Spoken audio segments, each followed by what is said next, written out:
అందరికీ నమస్కారం. Welcome to Varahi news. నేను మీ వరప్రసాద్. ఎన్నో ఏళ్లగా కలగంటున్న హిందువుల కళ నేటితో నెరవేరబోతా ఉంది. ఇక్కడ రాజకీయాలు మాట్లాడే కన్నా కూడా ఏ పార్టీ రామ మందిరాన్ని నిర్మిస్తుంది, లేదంటే ఏ రాజకీయ నాయకుడి వల్ల ఈ రోజు రామ మందిరం పునర్ప్రతిష్ఠించుకుంటుంది అని మాట్లాడుకునే దానికన్నా కూడా హిందువుల మనోభావాలు ఈ రోజు ఏ విధంగా ఉన్నాయో అనే అంశం మీద మనం మాట్లాడుకునే ప్రయత్నం చేద్దాం.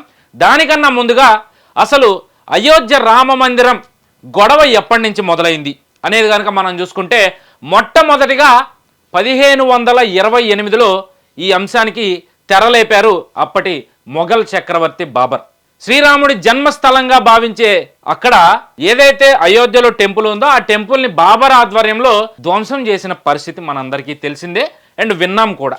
మరి ఆ తరువాత కాలంలో అక్కడ హిందువులకి ముస్లింలకి ఆ అంశాన్ని బేస్ చేసుకుని అక్కడతో పాటుగా దేశమంతా కూడా కొన్ని యుద్ధ వాతావరణం అయితే మనం చాలా స్పష్టంగా చూసాము. సో 1528 నుంచి 1829 అంటే 300 ఏళ్ల పాటు హిందువులకి ముస్లింలకి ఈ అంశం మీద ఎప్పుడు రచ్చ నడుస్తూనే ఉండేది. ఆ తరువాత బ్రిటిషర్స్ భారతదేశాన్ని వాళ్ళ చేతుల్లోకి తీసుకున్న తరువాత ఈ అంశం మీద జరుగుతున్న చర్చలన్నిటికీ రచ్చలన్నిటికీ కూడా పులి స్టాప్ పెట్టే ప్రయత్నం అయితే చేశారు.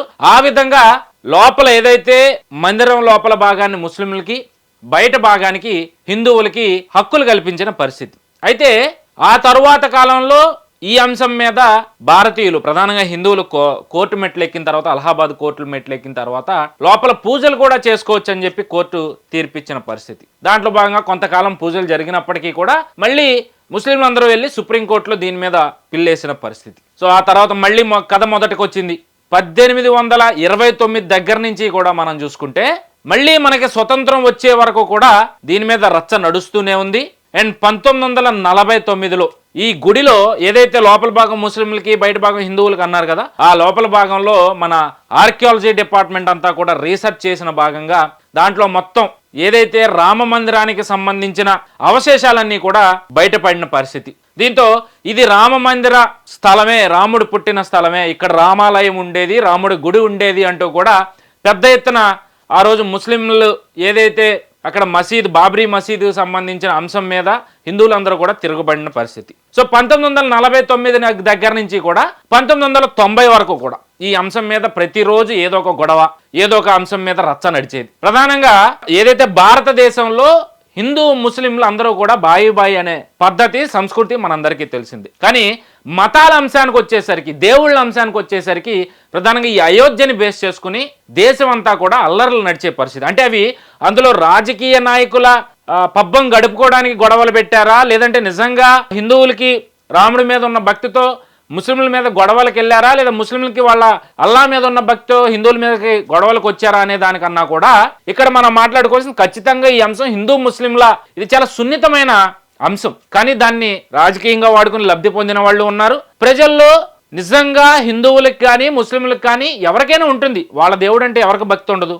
ఆ విధంగా మా రామాలయం కూల్చారని హిందువులు, బాబ్రీ మసీదును వ్యతిరేకిస్తున్నారని చెప్పి ముస్లింలు దీని మీద ఎప్పుడు రచ్చ నడుస్తూ ఉండేవి. 90లో మాత్రం ఈ అంశానికి సంబంధించి దేశం అంతా కూడా రథయాత్ర చేశారు అప్పటి ఎల్కే అద్వానీ బీజేపీ అధ్యక్షుడు.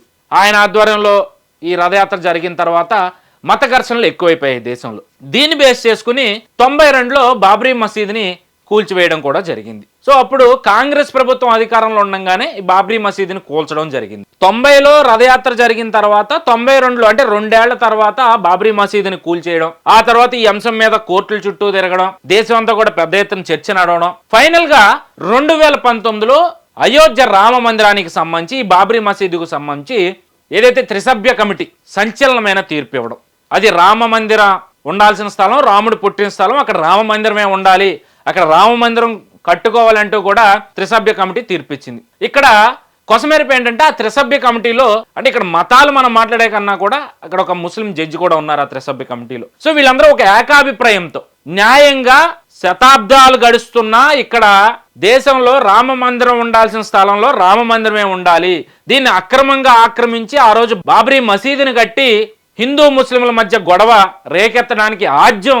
బాబర్ చేతుల మీదుగా జరిగింది. కాబట్టి ఎక్కడ మొదలైందో అక్కడే ముగించాలన్న ఉద్దేశంతో 2019లో సుప్రీంకోర్టు తీర్పు ఇచ్చిన పరిస్థితి. 2019 తీర్పు వచ్చింది, వెంటనే శంకుస్థాపన చేశారు. ఈరోజు 2024 జనవరిలో ఉన్నాం. జనవరి 22వ తేదీన దేశవ్యాప్తంగా హిందువులు ఎంతో కాలం, ఎన్నో శతాబ్దాలుగా ఎదురు చూస్తున్న అద్భుతమైన ఘట్టం 22వ తారీఖున రామ మందిర ప్రాణ ప్రతిష్ఠ జరగబోతా ఉంది. దీన్ని ముందుగా మనం రామ్లల్లా అని చెప్పి ఆ రామ విగ్రహాన్ని అందరూ కూడా పిలుస్తూ ఉంటారు. రామ్లల్లా అంటే శ్రీరాముడి బాలరూపం అని. సో మరి ఏదేమైనప్పటికీ కూడా ఇలాంటి అద్భుతమైన ఘట్టం మన తరంలో జరగడం అనేది మనందరం కూడా పూర్వజన్మలో చేసుకున్న సుకృతం. ఈరోజు హిందువులందరూ కూడా గర్వంగా తలెత్తుకుని మా రాముడు పుట్టిన స్థలంలో మేము మళ్ళీ మా గుడిని మేము నిర్మించుకుంటున్నాం, మా రాముడికి ఒక సొంత ఇల్లుని కట్టి పెట్టగలిగాం, అంటే మనం కట్టి పెట్టామనే కన్నా కూడా ఆయనే నిర్మించుకున్నాడు అని చెప్పి ఖచ్చితంగా ప్రతి హిందువు గుండెల మీద చెయ్యేసుకుని కాళ్ళ రెగరేసుకుని మరీ చెప్పుకునే రోజు 2024 జనవరి 22వ తేదీ.